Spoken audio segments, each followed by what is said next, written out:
کیا آپ نے کبھی رات کے تاریک آسمان پر چمکتے ستاروں کو دیکھ کر سوچا ہے کہ یہ کیسے وجود میں آتے ہیں؟ کیا یہ محض بے ترتیب گیس اور دھول کے بادلوں کا اتفاقی نتیجہ ہیں، یا ان کی پیدائش کے پیچھے کوئی گہرا دانشمندانہ نظام کار فرما ہے؟ آج ہم اللہ کی نشانیوں کے اس سفر میں نیبیولا سے نئے ستاروں کی تشکیل کے ان چھپائے ہوئے معجزات کو بے نقاب کریں گے جو عام طور پر ہماری نظروں سے اوجھل رہتے ہیں۔ کیا آپ جانتے ہیں کہ ستاروں کی تشکیل کا آغاز ایک انتہائی ٹھنڈے اور گھنے گیس کے بادل سے ہوتا ہے جسے مالیکولر کلاؤڈ کہتے ہیں؟ یہ بادل اتنے ٹھنڈے ہوتے ہیں کہ ان کا درجہ حرارت صرف 10 سے 20 کیلون ہوتا ہے، یعنی -253 ڈگری سیلسیس سے بھی کم۔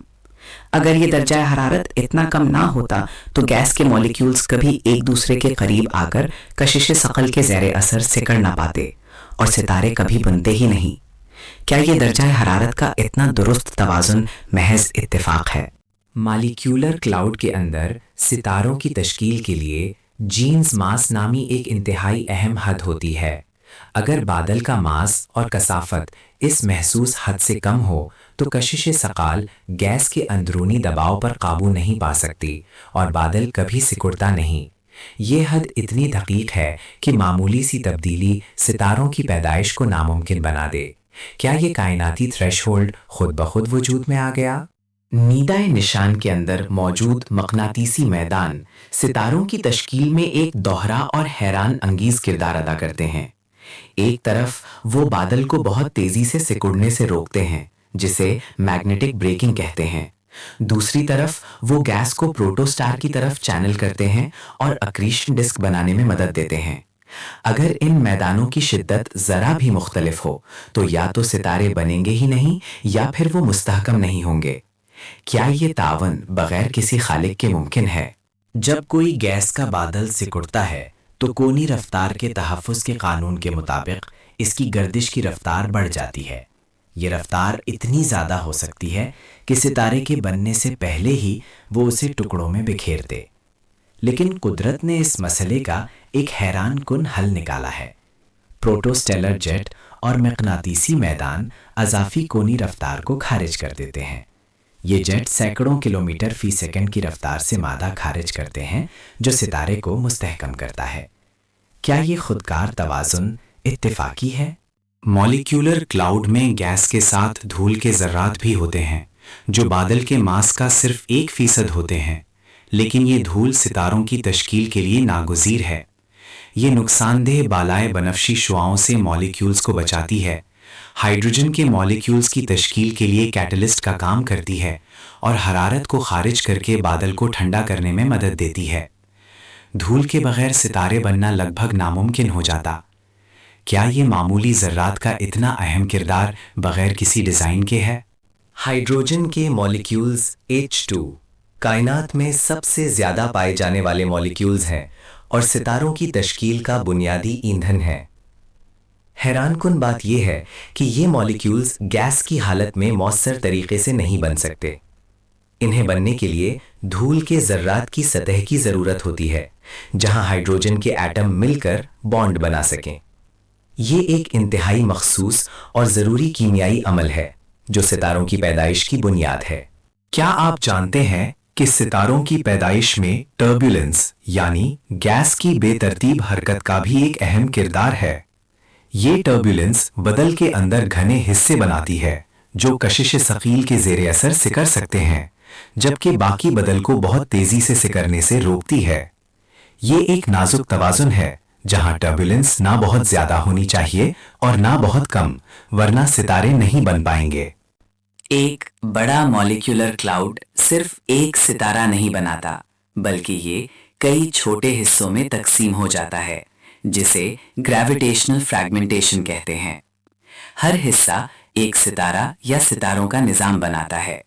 یہی وجہ ہے کہ کائنات میں زیادہ تر ستارے اکیلے نہیں بلکہ نظاموں میں پائے جاتے ہیں۔ یہ عمل کثافت کی تبدیلیوں اور ٹھنڈک کے میکانزم سے کنٹرول ہوتا ہے۔ ستاروں کی پیدائش میں فیڈ بیک میکانزم بھی شامل ہوتے ہیں۔ نئے بننے والے بڑے ستارے اپنی شدید شعاعوں اور ہواؤں سے اپنے ارد گرد کے بادل کو گرم کر کے منتشر کر دیتے ہیں۔ یہ عمل مزید ستاروں کی تشکیل کو روکتا ہے اور اس بات کو یقینی بناتا ہے کہ کائنات میں ستاروں کی پیدائش ایک متوازن رفتار سے جاری رہے۔ یہ ایک خودکار ریگولیٹری نظام ہے۔ کائناتی شعاعیں کاسمک ریز مالیکولر کلاؤڈ میں داخل ہوتی ہیں اور گیس کے کچھ ایٹموں کو آئونائز کر دیتی ہیں۔ یہ آئونائزیشن مقناطیسی میدانوں کے ساتھ مل کر بادل کی حرکیات کو متاثر کرتی ہے، لیکن یہ شعاعیں گیس کو گرم بھی کرتی ہیں۔ گرمی اور ٹھنڈک کا یہ نازک توازن ستاروں کی تشکیل کے لیے انتہائی اہم ہے۔ اگر گرمی زیادہ ہو جائے تو بادل سکڑ نہیں پائے گا۔ ہمارے سورج جیسے ستاروں کی تشکیل کے لیے میٹلسٹی یعنی ہیلیم سے بھاری عناصر کی موجودگی ضروری ہے۔ یہ عناصر پچھلے بڑے ستاروں کی موت سپر نووا کے نتیجے میں کائنات میں بکھرے تھے۔ یہ میٹل بادلوں کو مؤثر طریقے سے ٹھنڈا کرنے اور دھول کے ذرات بنانے میں مدد دیتے ہیں۔ پرانی نسل کے ستاروں کی موت نئی نسل کے ستاروں کی پیدائش کا سبب بنتی ہے۔ ستاروں کی تشکیل کے لیے ابتدائی حالات انتہائی درست ہونے چاہیے۔ بدل نہ بہت گرم ہو نہ بہت ٹھنڈا، نہ بہت گھنا نہ بہت پھیلا ہوا، اور اس میں ٹربیولنس اور مقناطیسی میدان کی شدت بھی بالکل صحیح مقدار میں ہو۔ ان پیرامیٹرز میں معمولی سی تبدیلی بھی ستاروں کی پیدائش کو ناممکن بنا دے گی۔ یہ ابتدائی حالات کی نفاست ایک گہرا معمہ ہے۔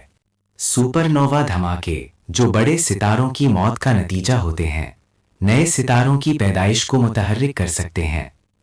ان دھماکوں سے نکلنے والی توانائی قریبی گیس کے بادلوں کو دبا کر انہیں سکڑنے پر مجبور کرتی ہے، جس سے نئے پروٹوسٹار بنتے ہیں۔